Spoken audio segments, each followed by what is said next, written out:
back to the Untriggered Parenting Podcast with me, Paula Sampson Lawrence.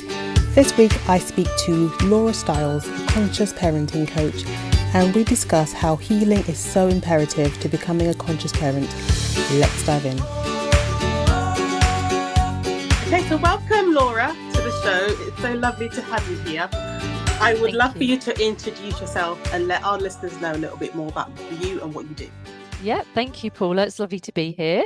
So I am a hypnotherapist and conscious parenting coach, and I deal with mostly mothers of young children. So the ages usually between 1 and 7, and they usually come to me with help with kind of not being able to cope with their children's behaviours and challenging kind of experiences with, like for example, like not being able to, if their children has like sleep issues and that kind of thing, they're the kind of issues that people come to me with.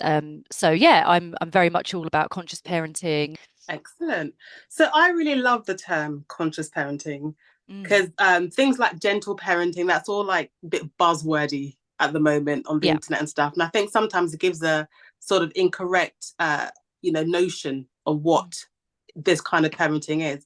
And I love conscious parenting because to me it just means, as a parent, being more aware of yourself and how you show up and all the stuff that you bring with you, and not thinking that everything is your child's fault and you're only doing this or reacting this way because your child does this. So is that what you would say conscious parenting is to you? How would you define it?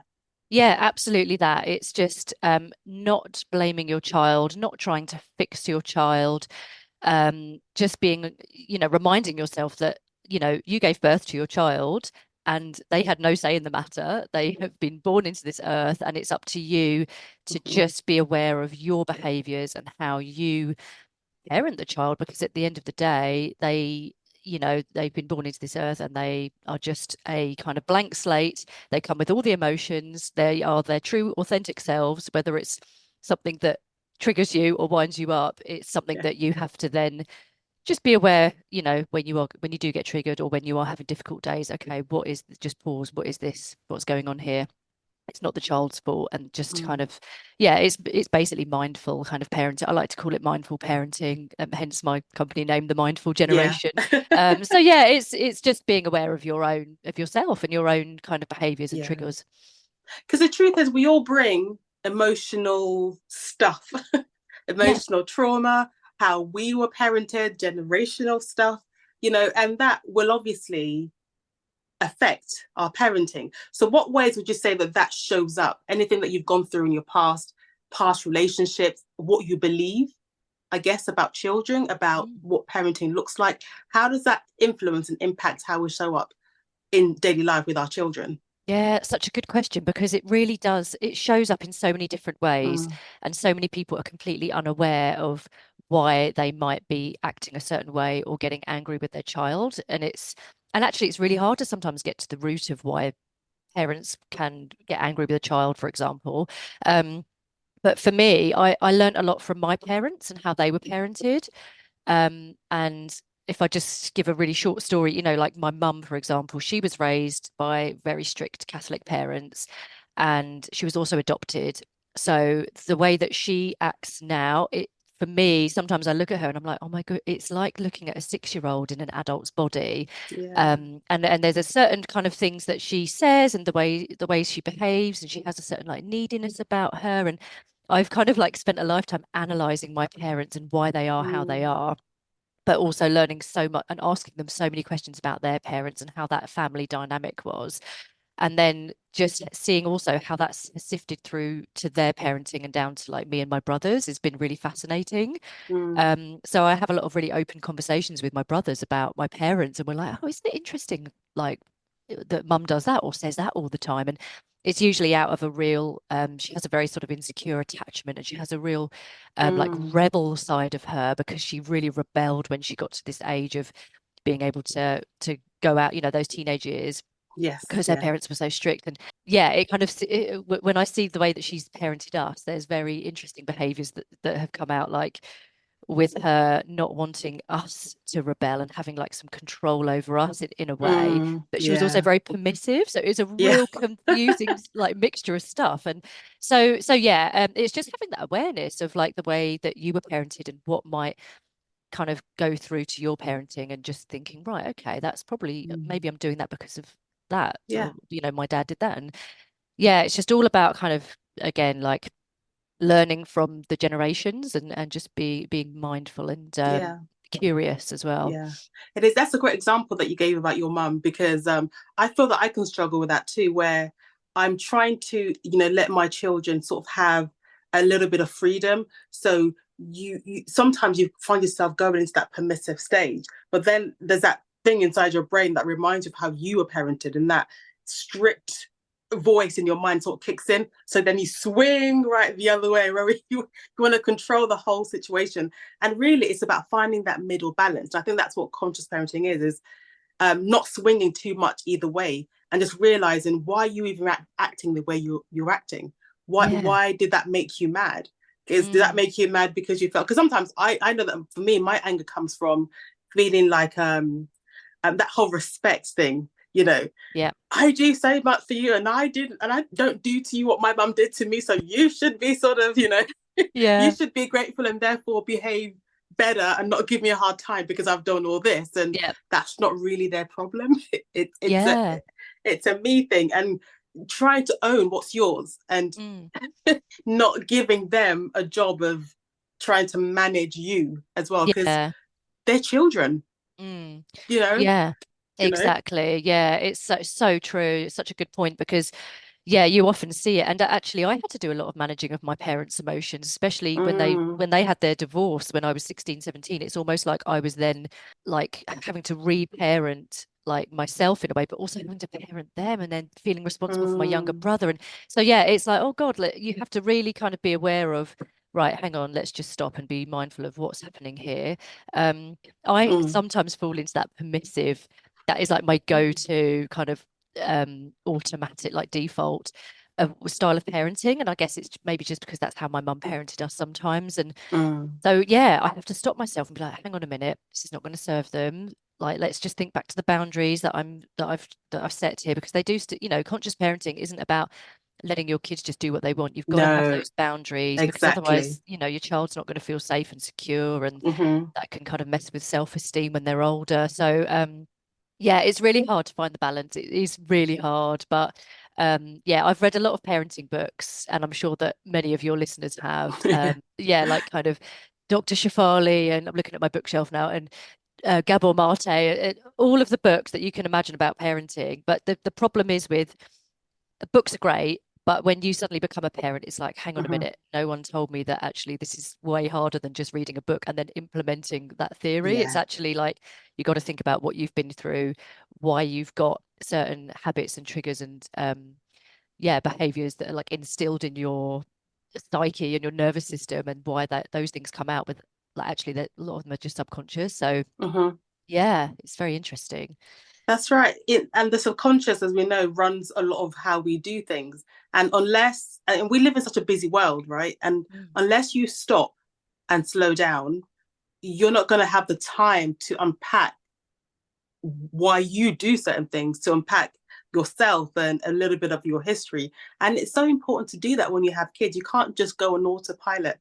I feel like that's what we think we can do, because nobody gets any training or manual. So you just think to yourself, you have a baby, and then it's all about sleep training or getting them to eat this and all that kind of stuff. When really, like you said, it's not about those books that you read. It goes so much deeper than that. And I do think a lot of people are completely unprepared for it. But I think going into that, and yourself and your past and your fears and all that kind of stuff, can be scary. So what would you say to somebody who maybe knows that they have some sort of healing to do or some sort of self-awareness to explore, but it's scary? I don't want to go there. What do you Yeah. say to that person? Yeah, it can be scary, and a lot of people are not aware that they are carrying. I don't like Mm, the word baggage, but we've all got our own traumas and we've all got our own yeah, baggage.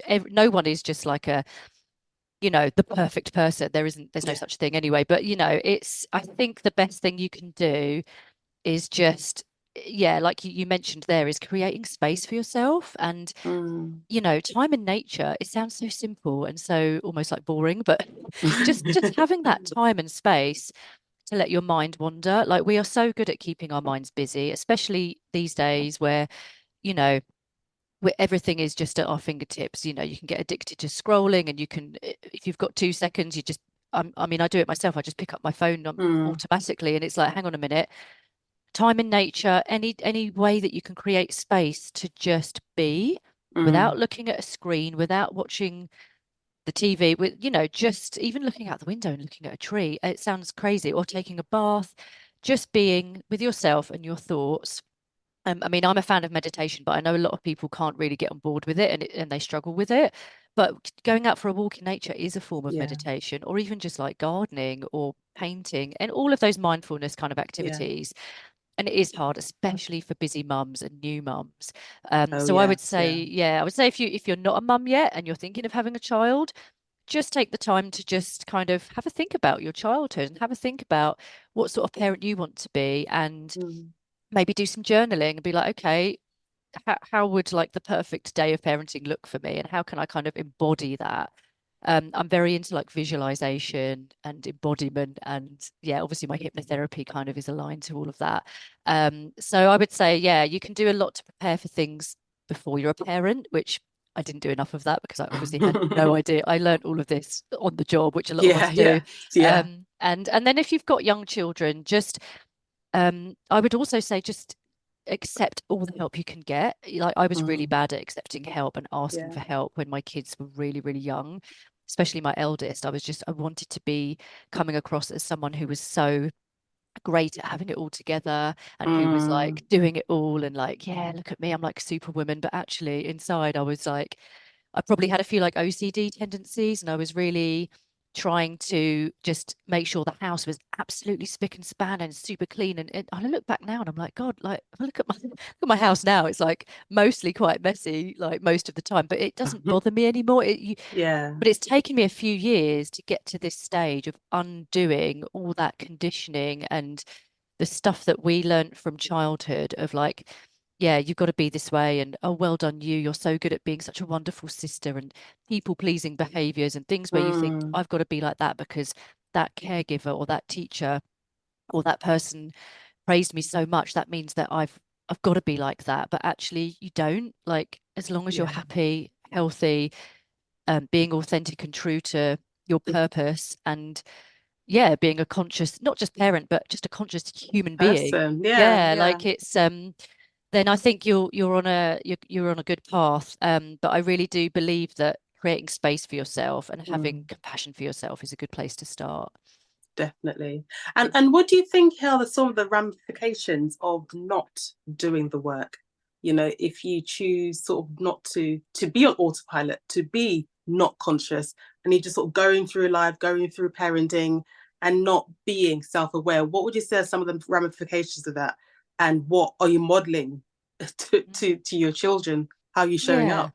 Yeah, I think the ramifications can be quite huge, depending on like how you Mm, are as a person and how you were parented. I spoke to someone yesterday actually on a call. A client was saying that their childhood involved, it was quite traumatic. There was a lot of being hit with a belt and being yeah. smacked, and she said, well, but that was normal. It hasn't really affected me. And it's Mm, like, but this person had there was a lot of stuff there, and mm, I felt so much compassion for her. And actually the ramifications can be really tricky, because now she's really struggling with her 2-year-old, and it's like, okay, but you're bound to be, because let's look at yeah. we're molded so much in those first 7 years. Those imprint years are the years where our brain is in like a kind of hypnotic state. It's like Mm, a certain brainwave state where you really are actually just you are kind of like mindfulness all the time. You're in that like, it's like kind of alpha or beta brainwave state where you're just in the moment. And if you look at a mhm. toddler, you can see they are in the present moment all Yeah. the time. Like, you Yeah. ask them to get their shoes on and they're just like, whatever, I'm playing with my Yeah, Lego. I'm And so, doing this right now. Yeah. exactly, which is great. Like, I wish we were more like that as adults. Mm, But So yeah, and I think that it's really tricky because you suddenly get to be a parent, and yeah, you end up shouting, and then that person grows up, and lo and behold, they have anxiety issues, they might have depression, they might have, it can lead to all sorts of mental health problems, Yeah. and then they have to do the work. So I think we're doing our children a massive favor Hmm. and a huge, just giving them a huge help in life if we work on our own healing. And there's a lot of people out there who will just be like, well, I don't have any trauma to heal, I'm fine, I had a good childhood, and that's great. And Mm. I thought I was one of those people for a long, long time, but actually, just the fact that my parents had a really messy divorce when I was 16, 17, Mm. I've learned that I didn't have a big T trauma, apart from maybe that divorce, actually. But like the years where I was really young would have been a lot of little tiny kind of things happening in my household that actually over time adds up to be like, oh God, now I have this belief that I'm unlovable. And I've learned Yeah. lots of things about Yeah. that recently where I'm like, oh my God, that's such a huge belief that I've had to really unpick and undo all Yeah. of that. And Yeah. getting my own kind of parent coaching and stuff. It's yeah. So I've had even people that haven't had those massive, massive issues and huge kind of like traumatic childhoods still have enough there, I would say, to work on in order to Hmm. be a parent that's conscious, that then doesn't have to Yeah. kind of deal, like their children then don't have to deal with those ramifications when they're Yeah. older. Yeah. Yeah. And it's definitely work that we all, I believe, should be doing and be committed to doing. But with, for example, some of the clients that you work with, what are some of the challenges that even if you want to do the work, what challenges can you come up against that maybe kind of stops you or like gives you a barrier? Um, yeah, that's a good question because there's so many different ones. And often people come to me saying, I need my child to be better at listening, or I need my child to be better at getting in the car in the mornings, or Yeah. they're not, or they're an absolute angel at school, but when they come home, it's like, yeah, World War III, it's a nightmare and I can't cope with it. And often, like when we then delve further into these kind of behaviors, it's like, okay, and it's usually something relating to the parent often just not having enough time to connect Mm. to that child, and Yeah. not maybe being a good listener themselves because it wasn't modeled to them and they haven't learnt to be Yeah. a really active listener. And so yeah, those kinds of things, where the parent thinks no, it's all the child, which is fair enough. Hmm. Like we've learned, like, oh yeah, Yeah. children should be seen, not heard, and that, Yeah. yeah, we have that kind of instilled in us from our like generational parenting. But actually it's like, hang on, let's just pause a minute, because yeah, how do you, and then I'll ask a lot of questions about how they model things, and usually that's where we get to the crux of Mm. of it. But yeah, like getting your child in, yeah, like in the car in the mornings, it can be a nightmare. But I think often one of the things that I try with my children is the um magic 9 minutes, which is like 3 minutes in the morning, 3 minutes in the Hmm. middle of the day, which is often just after school, and then 3 minutes in the evening of just intent, pure active listening, being at their Mm. level, playing, and just being like, hey, what are you playing with now? And if it's just those like 9 minutes of the day, it would be, it for me it's been like transformational. I started it a few years ago, but like you would probably notice a huge difference if you tried that with your children, or even if you could Yeah. just commit like 3 minutes, like 3 minutes in the morning, three in the evening. Often just doing that for a week, you'll find that they might be way better at getting in the car the next Yeah. week. So Yeah. yeah, it's all about connection. It is. It really is. Yeah. And I think that a lot of it is not having the right tools. I think I heard this funny analogy. I'll try and recreate it. It might not come out as well. But somebody was talking about like being a chef in the kitchen and you've got all these ingredients to make this meal, but you've not got the right instruments. Haven't got the right knife to chop the chicken breast. So what are you going to do? You're going to end up picking it up and trying to rip it with your hands or using a spoon to, and that's not the right approach. And sometimes with children, we get the approach wrong because we just think you need to just do what you're told. So it Mm. doesn't matter about my approach. I should just be able to tell you, and you should be able to do it. And it's like, doesn't Yeah. quite work like that. But we want it to be like that. We want to be able to. Wouldn't that be great? But they're Mm. human beings. Their brain's not fully developed. Life is messy. So we have to have the right tools, and it's about that willingness to learn what works for my child, and Mm. not being sort of, I'm just going to do this because they need to learn. and Yeah. they've got to get on with it, and that kind of thing. So I would Yeah. love to know, how can you overcome any challenges then that you've put in front of you that you've said this was too hard? Because like I'm sure with your clients, it's great to be given, like I said, these tools, or they come to you and they feel so maybe, okay, I'm ready to kind of do it. And then when that first roadblock comes, they go, it's too hard. It's with everything, healthy eating, exercising. After a while, you'll hit a roadblock and you think, should I just give up? How do you overcome that Yeah. sort of roadblock?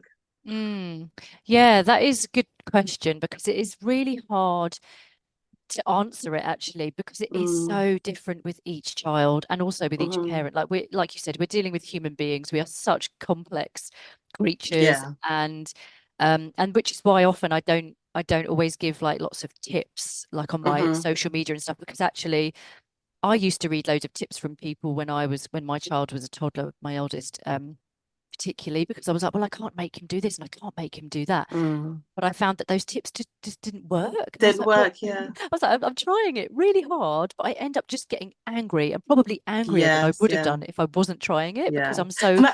Sorry to interrupt you quickly. I was just going to say this is Mm, a plug for both of us, which is why yeah, I think coaching is so important, because yeah, reading a bunch of tips doesn't help you. You need someone to sit down yeah, and know your family, your child, and you so yeah, that they can come up with a plan for what yeah. works for your family. Anyway, sorry, go on. That's exactly what I was going to say. Yeah, Yeah. you're on the same wavelength as me, because yeah, and it really is so tailored to that family, not just the child, but it's got to suit the parent as well. Like if I was to say to a mum, hey, just try this, it will probably work, because I think your child, they could be highly sensitive, so try this. It's like, okay, but then the parent might struggle with that technique. So it's like, actually, I've got to take into account you and your personality, which is why I do a lot of like deep diving in the very first assessment call that we have in my coaching program and that kind of thing. So yeah, there's many sort of tools and tips that people try, and some of them are great, but it really does depend. My firstborn was quite strong-willed when he was little, and that's what I struggled with.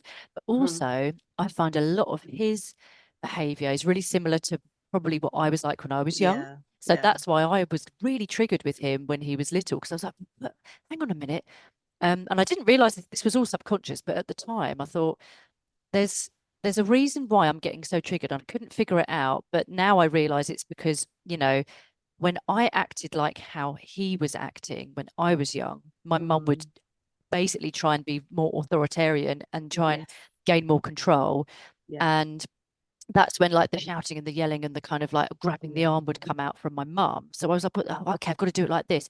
But you're right about, because we forget how amazing the brain is. You can literally retrain your brain Yeah. to do something else. You just Mm, need to make that commitment to doing something else.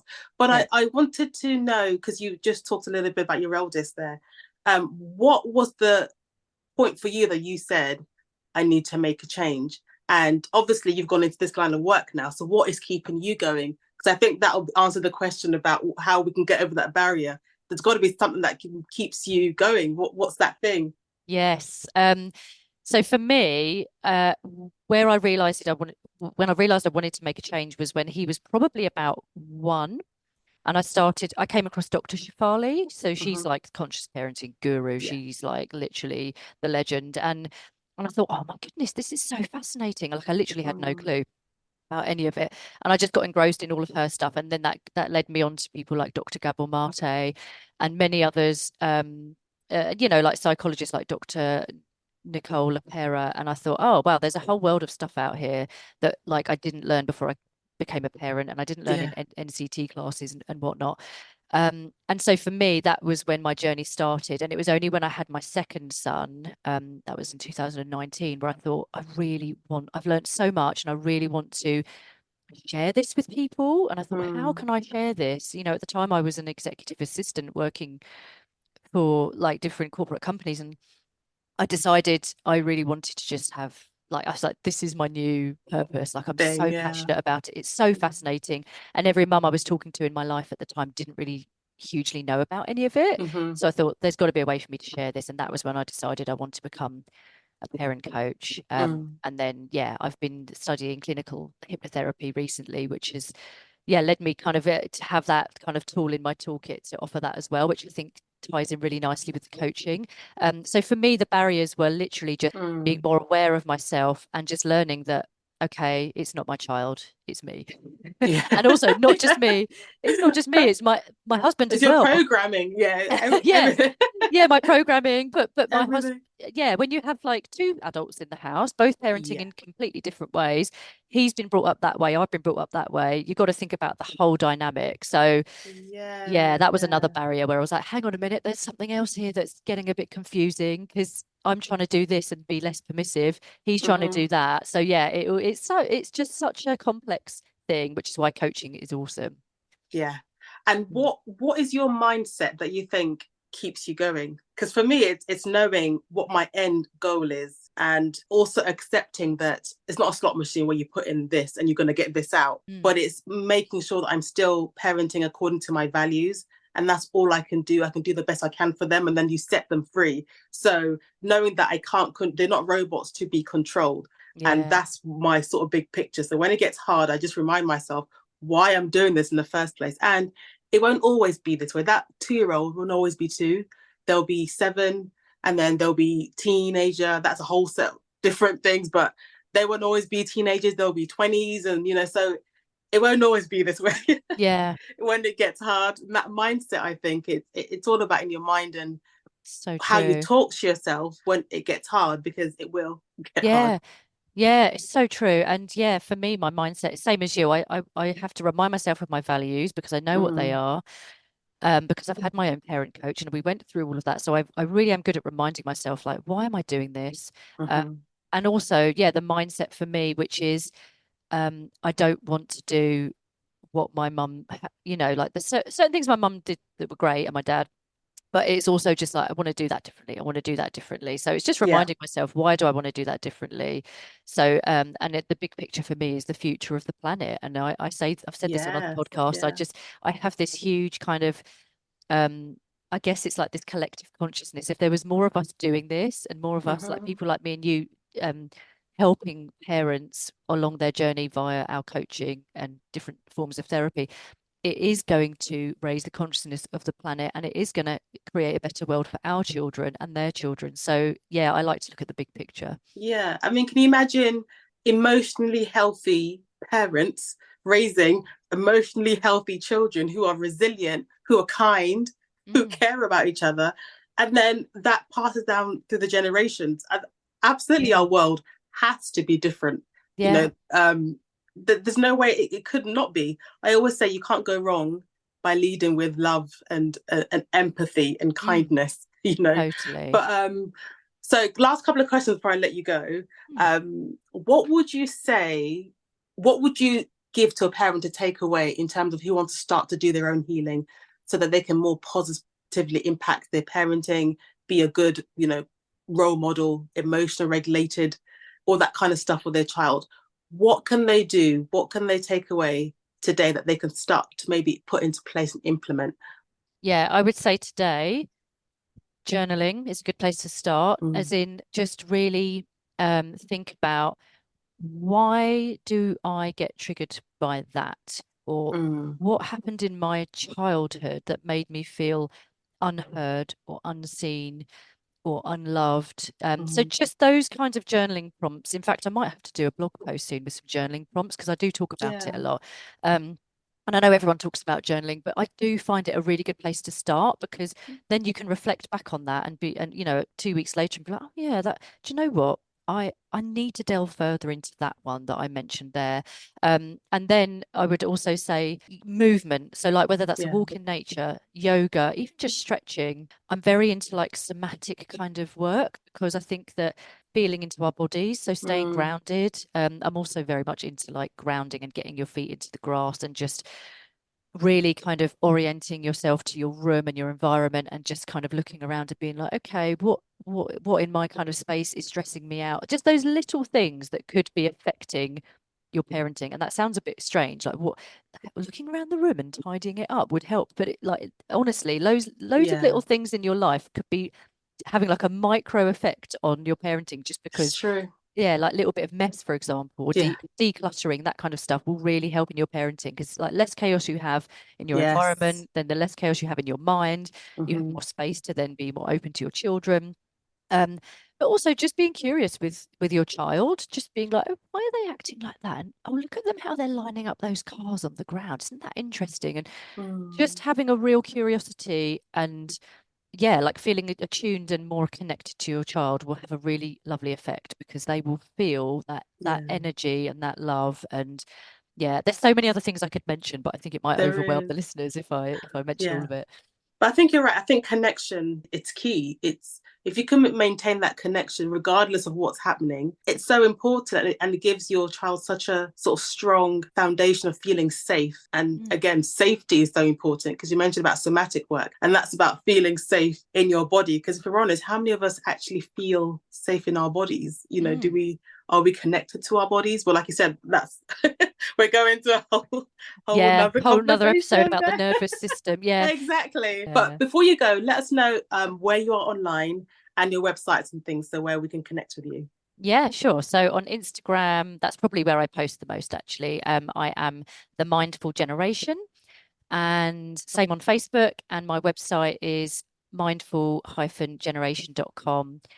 Where I have like a nice blog and some case studies where I talk about how I help my clients. Excellent. Well, thank you so much for coming, and it's been so lovely talking to you. And hopefully you can come back again soon and we can continue our conversation. Thank you so much, Paula. It's been lovely. Thank you. Cheers. Thanks for listening, and I'll see you next time.